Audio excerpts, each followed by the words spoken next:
You know, the world of high-stakes policy moves so incredibly fast sometimes. It feels like you get whiplash. It really does. One day, you've got this massive economic penalty just hanging there, and then, boom, the next day, there's this dramatic pivot. Put the brakes on everything. It's honestly enough to make even someone following closely feel a bit lost in all the details. Oh, absolutely. Okay, let's try and unpack this one. We are diving into a really crucial piece of executive action today. Executive Order 14198. Right. The official title is Progress on the Situation at Our Southern Border, signed February 3rd, 2025. And it feels like a masterclass in leverage diplomacy. It really is. And our mission here, for you listening, is to get past those headlines. We want to understand the exact mechanism of this policy. How it works, yeah. How the administration, built up the threat in the first place, why they suddenly paused it, and maybe most importantly, what strings are still attached. So we're digging into the core language. It was published in the Federal Register, that's 90 FR 9185, to see the real-world consequences, the legal foundation. It's less about just announcing a policy. And more about the strategy behind it, strategic pressure. Exactly, strategic pressure. So to really get this pause, we first have to understand the hammer that was hanging over everyone's head, right? What established the legal justification for such a huge economic move in the first place? Well, it actually starts with a very heavy designation, just 2 days before this pivot we're talking about. Right before. Yeah, the administration declared that Mexico's failure, their words, to intercept drug trafficking organizations, human traffickers, criminals, illicit drugs, all of that was deemed an unusual and extraordinary threat. Okay. Unusual and extraordinary threat. That sounds serious.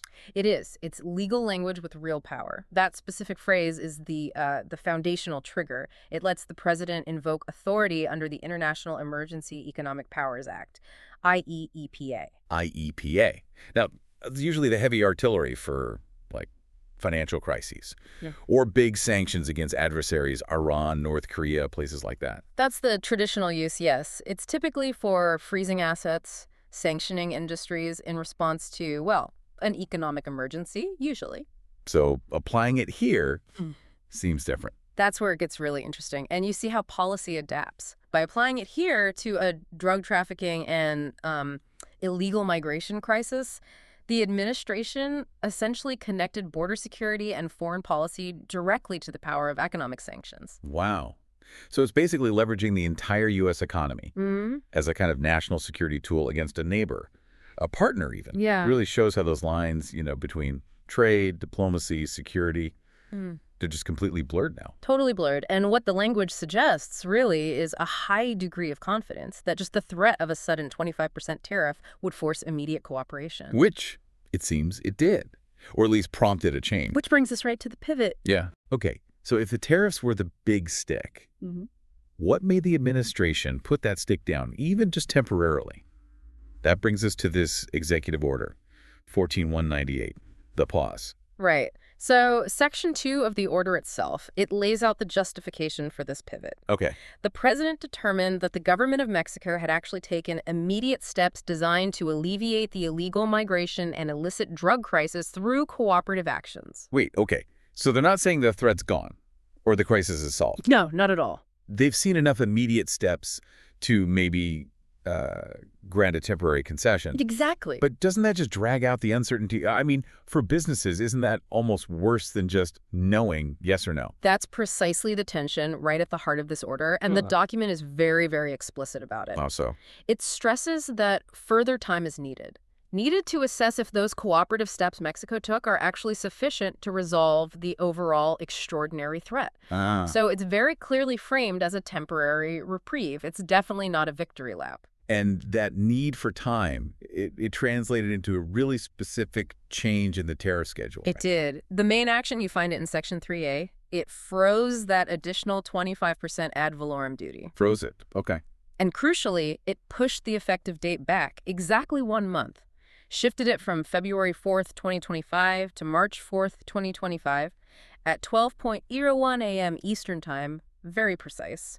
So it bought importers, logistics managers, Basically 30 days. 30 days to breathe, yeah. 30 days, I mean, it sounds like a lot maybe, but for global supply chains, that's just enough time to maybe reroute one ship. Maybe. Or frantically drop a contingency budget. Yeah. But definitely not enough time to make permanent long-term decisions. No, it keeps everyone holding their breath. Absolutely. And speaking of those immediate business impacts, there's another detail in that same section, Section 3A, about shipments already on the way. Kind of punitive, actually. Yes, they killed the grandfather clause. That detail really shows how serious the administration was about keeping maximum leverage, even during the pause. What did it do exactly? Well, previously, there were exceptions for goods, covered goods that were already loaded onto a vessel or in transit prior to entry. Right, so if your stuff was already on the water, you were safe. You thought you were safe. This new EO 14198, it says those exceptions are hereby withdrawn immediately. Wow, withdrawn. So think about that. You might have a container ship sailing, expecting to land February 5th, thinking you're covered by that in-transit clause, and this order just wipes that protection out, retroactively almost. Essentially, yes. It made sure every single importer felt the full weight of what could happen. No exceptions, no certainty left. That really is the ultimate policy lever, isn't it? It removes certainty even for things already happening. It basically ensures businesses start pushing for continued cooperation because their bottom line is, well, it's hostage to diplomacy. It's a powerful motivator. Okay, let's bring this back down to earth, to, the person listening. While the policy is framed around migration, drug trafficking, the tool is economic. And that hits people's pockets. Oh, immediately. A 25% ad valorem tariff on all goods from Mexico. That sounds catastrophic. It would be. I mean, Mexico is one of our largest trading partners, period. Huge. That tariff translates directly. Significant cost increases for consumers on everything from avocados to car parts. Massive supply chain disruption. It would almost certainly fuel inflation across dozens of sectors. So this pause then, it's like a short-term shield against that really severe sticker shock.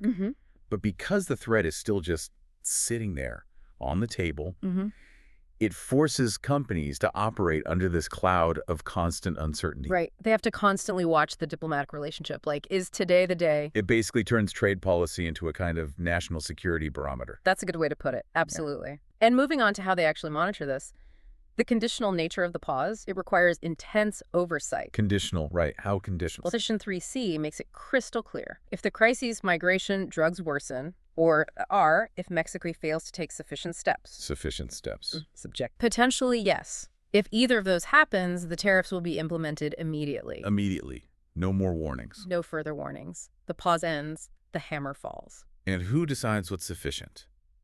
Section 3B talks about the coordination needed, right? It does. And it's high level, a massive coordination effort. The Secretary of Homeland Security has to consult regularly with the Secretary of State, the Attorney General, the Assistant to the President for National Security Affairs, and the Assistant to the President for Homeland Security. So basically the entire top tier of the security and foreign policy apparatus. That's right. This isn't some lower-level committee task force. Yeah. This is the whole security structure reporting back on progress against that unusual and extraordinary threat. It really ties everything together. Diplomacy, law enforcement, border security, trade into one single assessment. Precisely. Now. Yeah. Let's talk about maybe the most, cynical part. Strategically vital, maybe. Yeah. But the clause tucked away in the general provisions. The one that basically says, don't even think about suing us if we flip the switch back. You're talking about Section 5C. It states very explicitly that this order is not intended to create any right or benefit. Right. Or enforceable at law or in equity by any private party against the United States. Okay, why put that in? Seems like standard boilerplate, but why here? Well, think about it. If you're a huge logistics company, multi-billion-dollar operations, and you've just spent millions maybe rerouting supply chains because of this 25% tariff threat. Right.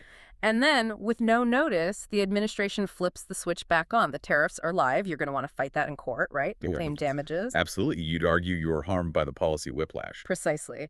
So this clause, Section 5C, it shields the administration from those lawsuits. It ensures the executive branch keeps total discretionary control. Total control over the timing, the implementation. Exactly. If the tariffs go into effect tomorrow, or if the pause gets extended again, private companies can't legally challenge the government based on damages from this specific order. It's really a mechanism to ensure Swift, unencumbered executive action lets them wield that IEPA lever without getting tangled up in court by the people getting hit financially. It maximizes the power of the threat itself. Okay, so let's try and summarize this deep dive into Executive Order 14198.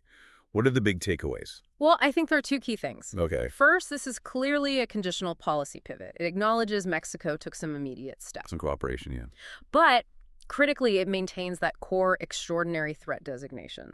The sword is still hanging there. It's just been pulled up maybe a few inches for now. Right. Takeaway 1, Yeah. conditional pause, threat remains. What's number 2? Second, the policy really hinges on this unusual and, frankly, powerful application of emergency economic authority, IEPA. Using an economic tool for a security problem? Yes, to create leveraged immediate consequences for foreign policy issues related to security. That strategic mix, that conflation of economic sanctions and border policy, that's maybe the key thing to grasp about the new landscape of international leverage. Okay, that makes sense. Conditional pause and using economic power in new ways for security. And maybe here's a final provocative thought for you to chew on.